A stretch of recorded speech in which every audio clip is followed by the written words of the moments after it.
In this episode, I'm going to use a strange metaphor to describe what I'm calling the job search race. And if you'd like to see the diagrams that go along with this, you can go to newsletter.invinciblecareer.com. This is How to Win the Job Search Race, issue 557. So let's go ahead and dive into it.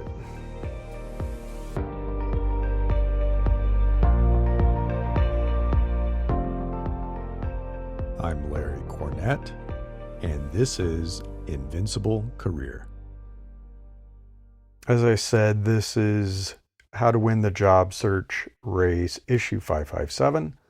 You go to newsletter.invinciblecareer.com.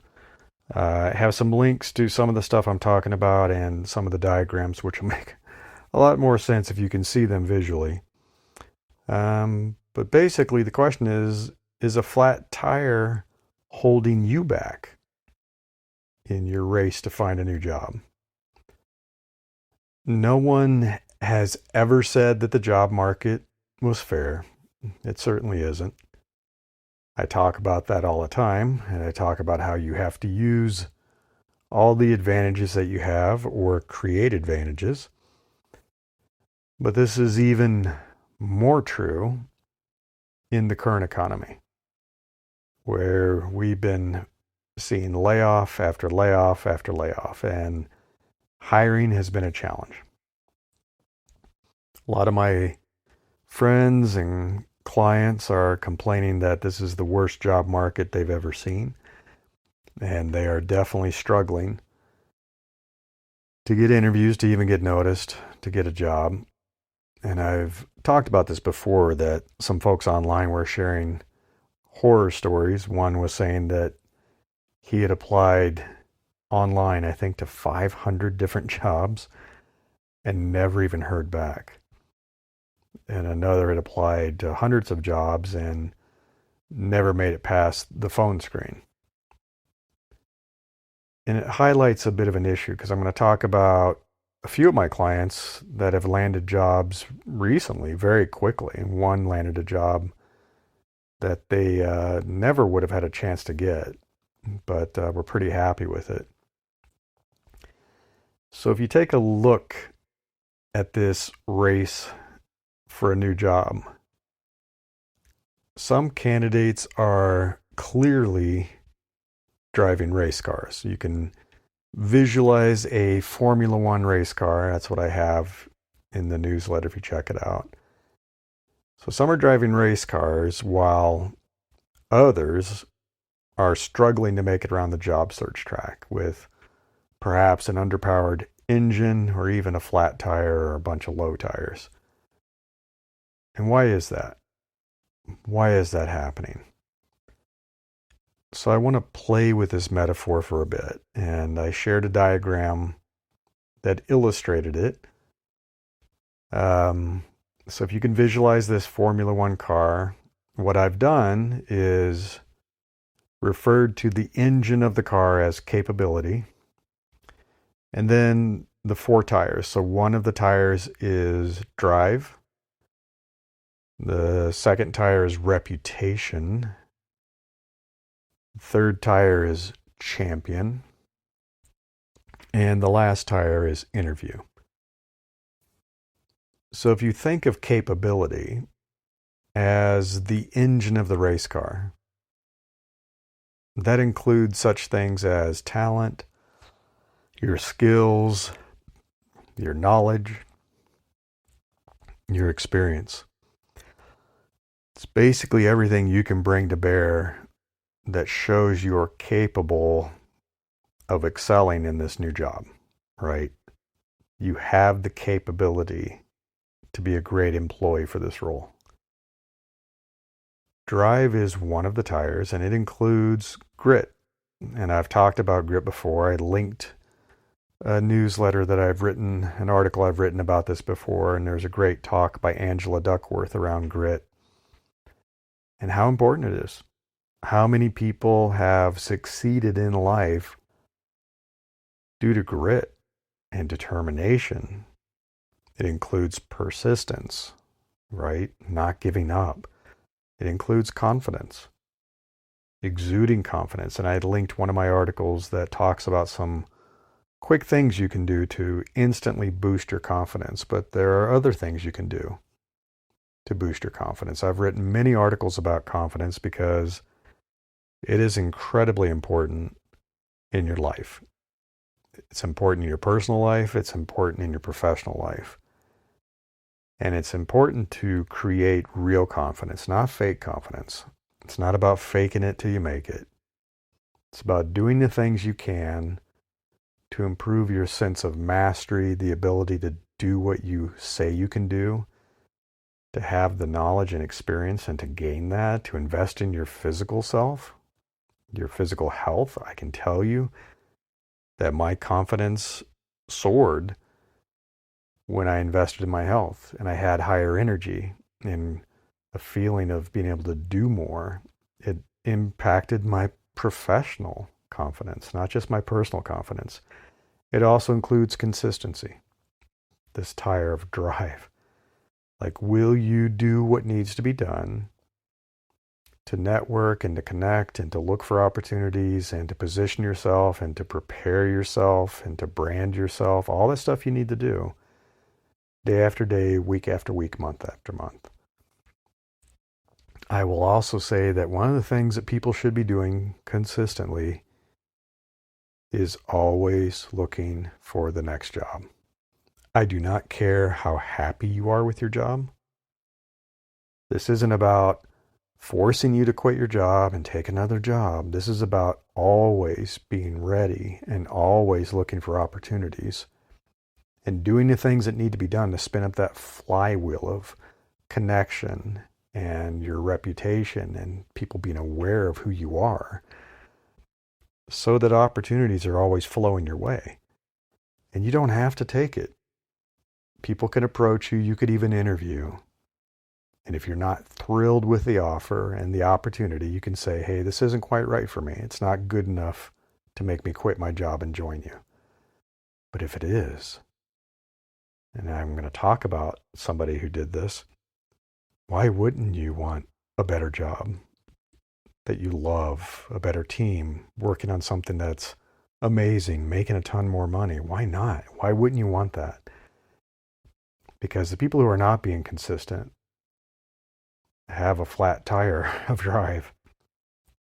And I can tell you they are struggling right now. I know some people that haven't been in the job market for 7 or more years, in one case 20 years. And they have not been interviewing. They have not been looking. You know how hard it is to spin that all up when you get laid off or when you get fired? And some of these people, it's taking 6 months or a year to find a new job. Reputation is the second tire, and that includes your professional brand. I've talked about brand before. I know people hate the phrase personal brand. This isn't about personal brand or being an influencer. This is your professional brand. What do people say about you when you're not in the room? And I think that's something that Jeff Bezos said. What are you known for doing? What are you known for being great at? That reputation isn't always positive. Sometimes it's what you're known for in terms of the issues that you have, or the bad work you've done, or the times you let colleagues down. So reputation is a knife that can cut both ways. So you have to think about intentionally crafting and protecting and nurturing your professional brand, your reputation. You have to have proof. You can't just say you're great at doing something. You need to demonstrate that through the things that you share online, things that you write that show how you think, your portfolio, feedback from other people, testimonials from other people. Do you have proof that you are as good as you say you are? The third tire is interview. So this is all about the actual job interview. It includes your job interview process, like how you work from A to Z through your interview process, how you shepherd it through, your actual interviewing skills, whether it's on the phone or over Zoom, Teams, or it's in person. How good are you at doing job interviews, your communication skills. Are you good at talking with people and being succinct in your answers? Your presentation skills. I've talked about this before and how important it was for me to invest in my presentation skills and my public speaking skills so that I'm confident and I'm calm and I know how to deliver what I want to deliver. It's important. It's really important in a job interview. The kind of questions you ask and not saying, oh, I don't have any questions, or asking silly questions, doing your research, right? Part of being good at job interviewing is doing your research, researching the company, their products, their services, the people you're going to talk to, their leadership team, their competitors, what's going on in the landscape, in the industry. I've talked about this in my workshop, about a month ago. And following up, like how do you end the interview? How do you follow up? All that good stuff. So that's interview. And then the last hire. The last hire is champion. And I've talked about this a million times. This includes your inside champion. Who is your inside champion within this company that's going to help take you through the process, that's going to be the person that stands up for you, that gives your resume to the hiring manager, that keeps checking with people? Are they setting up the phone interviews? Have they got you in for the full interview? Who are your inside connections? Do you know people inside the company who can tell you the truth about the culture, about the leadership team? And the inside influencers. So it may not be your champion, but these are people who have power and influence within the company that can speak on your behalf, that can help make sure you do get the interview. And that makes all the difference. Because when they're receiving hundreds or thousands of resumes and job applications, because it's so easy to do online now, you will get lost in the noise unless you have a champion or someone who's inside the company that's going to help make sure your resume gets considered. So then I have the visualization of the race car with everything all lit up in green. So your capability, your drive, your reputation, your champion, your interview skills, all green, all systems go. And I've had a number of my clients recently who are also community members for the Invincible Career Community land new jobs in the last 2 weeks in this down economy with very little interviewing and very quickly. It happened very quickly. In one case, it happened so quickly, the person was like, this is happening too quickly. Like, it happened in the space of a little over a week. One, leverage networking. So connecting with all the people they've known over the last decades.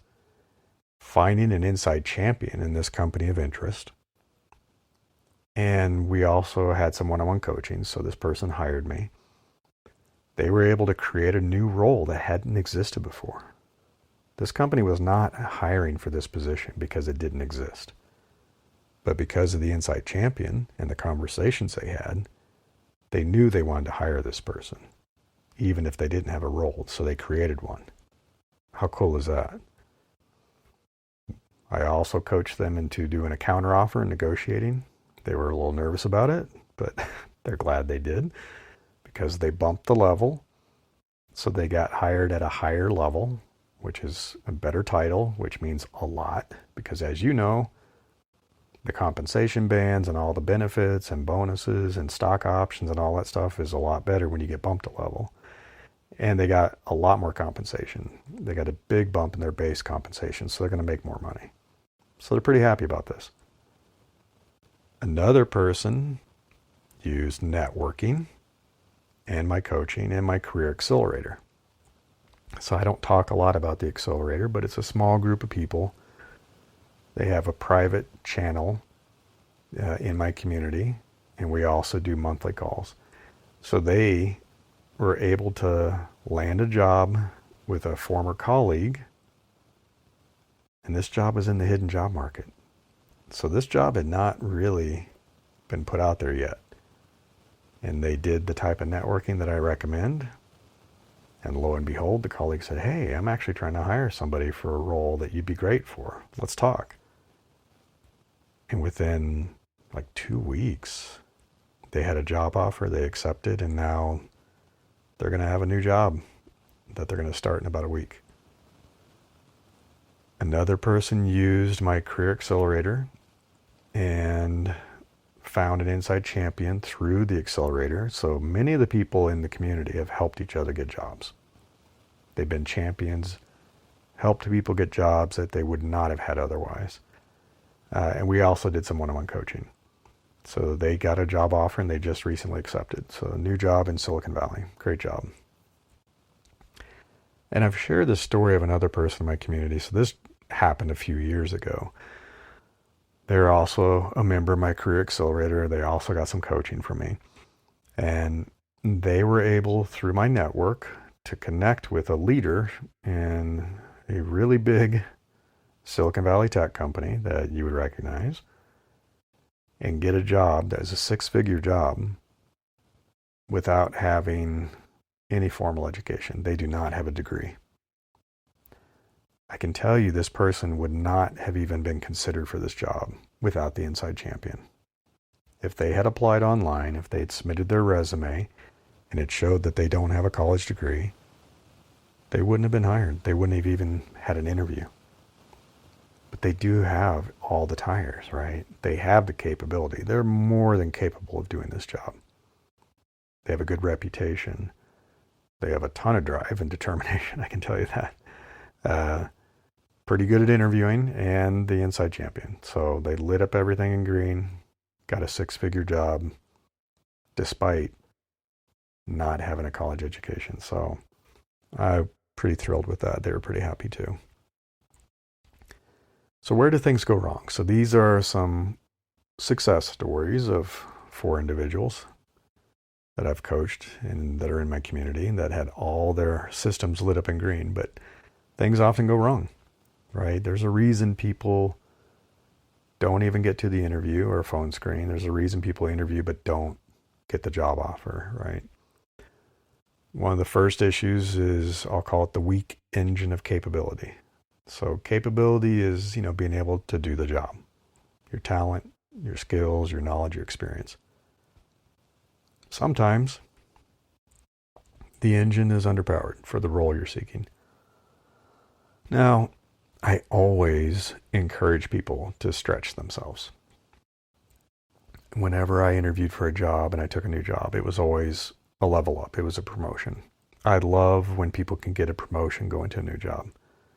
I love when people stretch themselves a little beyond their comfort zone.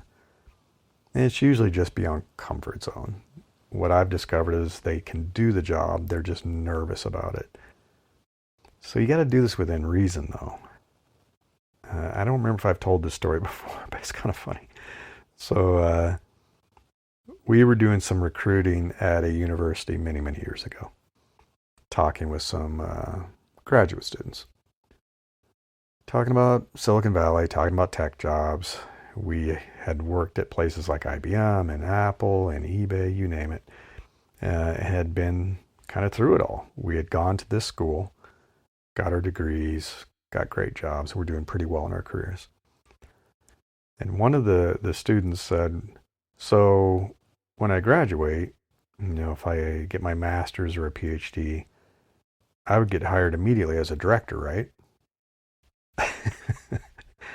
This person had zero experience in the industry, had never worked for a tech company, had never done the job. And of course, obviously, since they'd never even done the job, they'd never been a manager. They had never managed a team. Yet they thought they were going to walk in and get a director level position. That's not just confident. That's foolish overconfidence, right?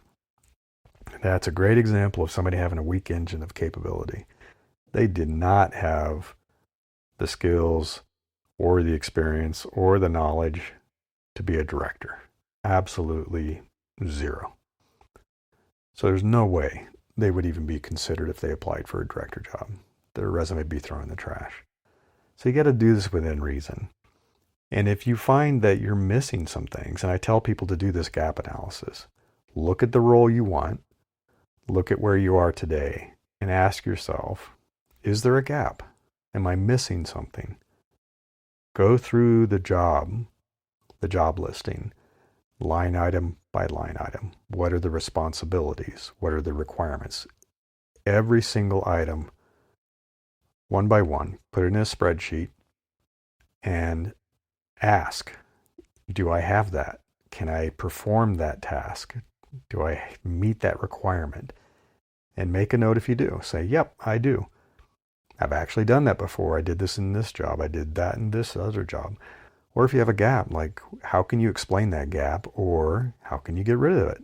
How can you acquire the skills? How can you get the experience? What can you do to close that gap so that that's no longer a missing capability that you need to kind of light up your engine? So that's all about that. And so let me move on and talk about the flat tire of reputation.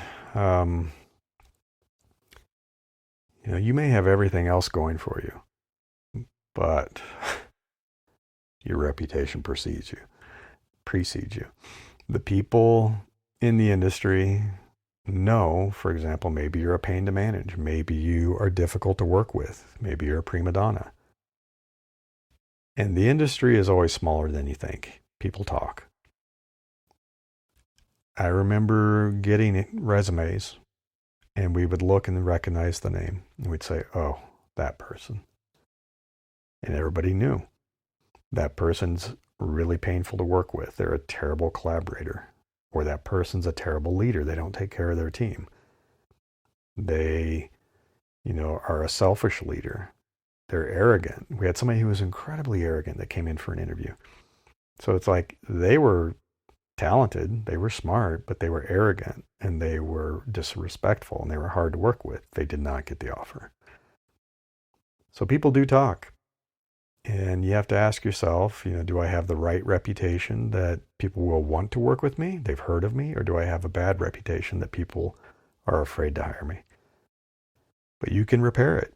I linked an article that I wrote that's about how to repair your reputation, and you can do that and get back in the game, get back in the race, and no longer have a flat tire of reputation. The next one is the flat tire of drive. As I said, great video that I linked with Angela Duckworth talking about grit. It's a TED Talk. It's a really good TED Talk. You could probably find it. Go to YouTube, search for Angela Duckworth grit, and you'll find the TED Talk. And grit and determination will often carry the day. I think we've all seen that.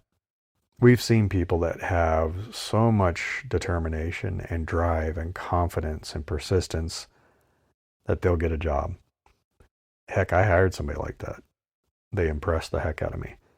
I had been interviewing candidates for this role for a couple of weeks, and they all were very lackluster. They weren't very motivated. They didn't have drive. They seemed really down. There were various reasons.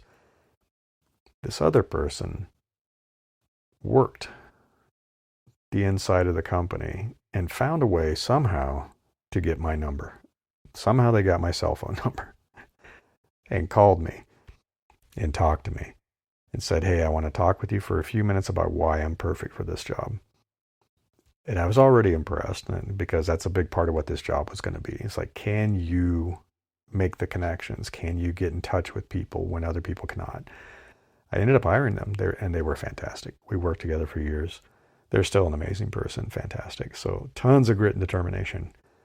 But if you lack that, and if you lack confidence, or you don't consistently put in the work, and I was talking about how important the consistency is, or you give up too soon.